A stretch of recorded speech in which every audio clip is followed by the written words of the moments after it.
Hey, Vinyl community, it's Aural Retentive here. I am so behind on videos.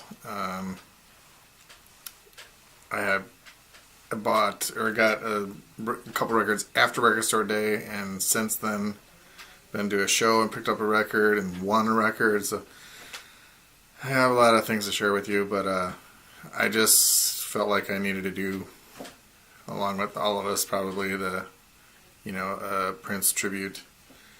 I didn't start off liking Prince.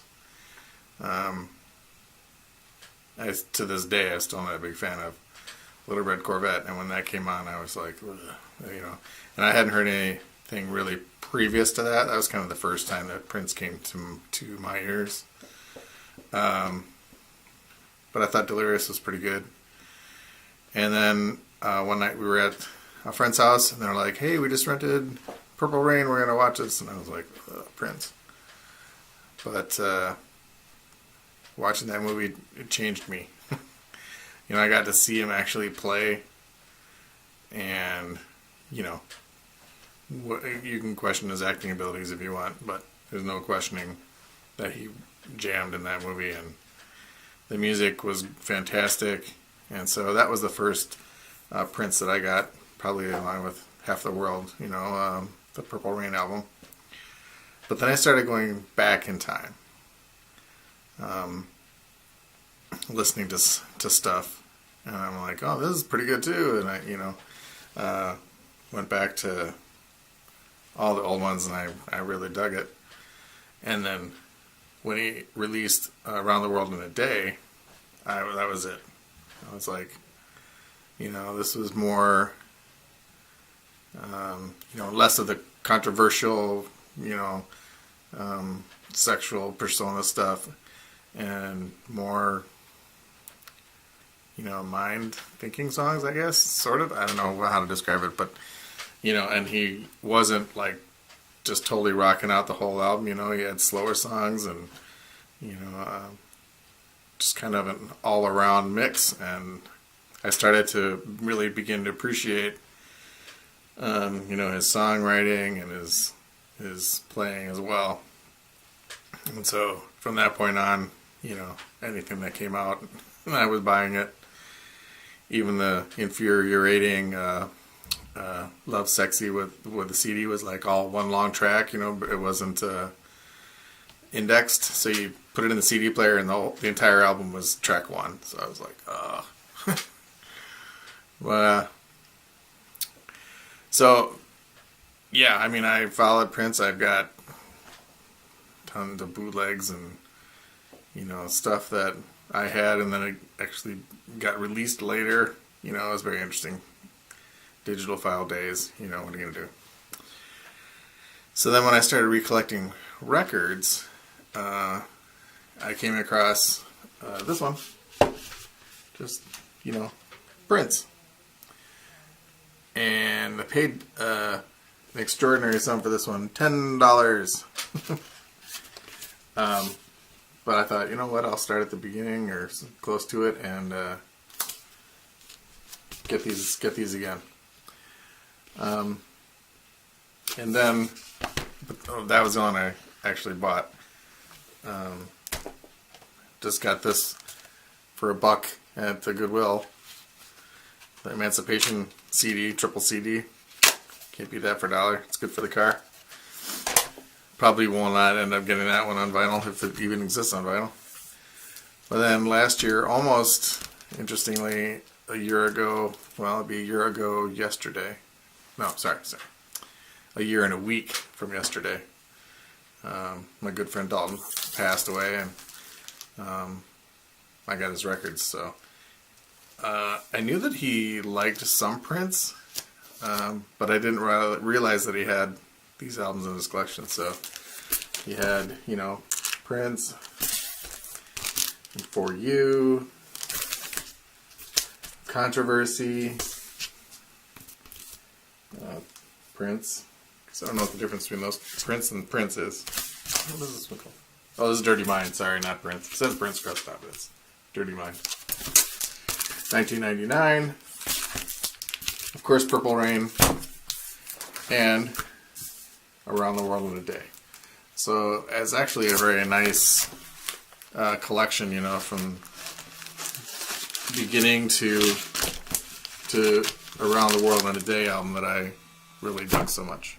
I grew up with Prince, you know, or not I grew up with it, but I, you know, followed along his career, and I was shocked.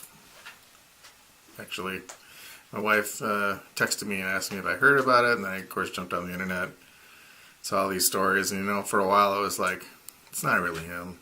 He found somebody, you know, and I was kind of hoping, but, you know, eventually it was confirmed. So the people, a lot of people around me didn't even mention it. I mean, and I know I'm, you know, I'm a music person, but I was surprised at how, you know, people, the way different people reacted, you know. I think, you know, Prince and Bowie not at this, you know, the same level for me. Bowie I knew about for much, much longer, but same type of sense of loss, you know, even though I never knew him. But just like everybody says, you know, it was kind of, you know, the soundtrack to a lot of time in my life, and I enjoyed the slower stuff, and I enjoyed the fast stuff, and, you know, even after he, you know, changed his ways and changed his name and symbol and everything, you know, I stuck with him, and I was never disappointed. Truly great. Yeah, so I have a lot of files of, you know, people that, you know, uploaded after party shows, because I mean, he was like, he would do a super long show and then do another show afterwards. It was one of the things that he did. And I was fortunate enough to see him when I was working in the engineering department at a factory. One of the guys who was also into music there came in one morning, and he's like, "Hey, what are you doing tonight?" I'm like, "Oh, nothing." He's like, "Do you want to go see Prince?" I'm like, "What?" He had won tickets to see Prince at what we call Summerfest. Here in Wisconsin, it's held on the Milwaukee lakefront. It's called Summerfest, and he was playing the you know, amphitheater there, the big stage. And my friend Chris B won tickets, so he's like, "Yeah, let's go." So after work, we packed up and we got into Summerfest for free because we brought some canned goods, and we had seats about middle of the auditorium place, and you know, he came out. I think that's the first time I realized how small he was. He came out, and you know, everybody around him was like towering over him. But as soon as he started up on that guitar, man, he was the tallest guy in the room. So he played and he played and he played, and it's like every great song I could ever think of. And then he went off stage, and we're like, okay, he's probably going to come back out, you know. And of course, he came back out and did an encore that was like really long. And we're like, holy cow. I mean, we'd driven, you know, from Madison area to Milwaukee to see this. And we both had to work at like, you know, 6 in the morning. So he goes off stage again, and we're like, okay, let's go. You know, so we got up and we got to the aisle, and we were heading out around, you know, to get out of the thing. And he came back on stage again. Second encore. We're like, what? So we just kind of stood there in the aisle at the rail and watched as he did a second encore. And then he went off stage, and we're like, wow. Okay, we gotta get going. We were just about at the exit door, and he came back out for the third time, to the third encore. And he had people up on stage dancing, and it was nuts. So I'm glad that I was able to get to see him once. It was an awesome show. I don't think I had the.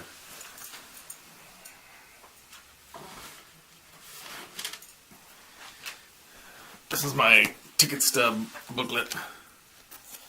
Yeah, I don't think I have that one anymore.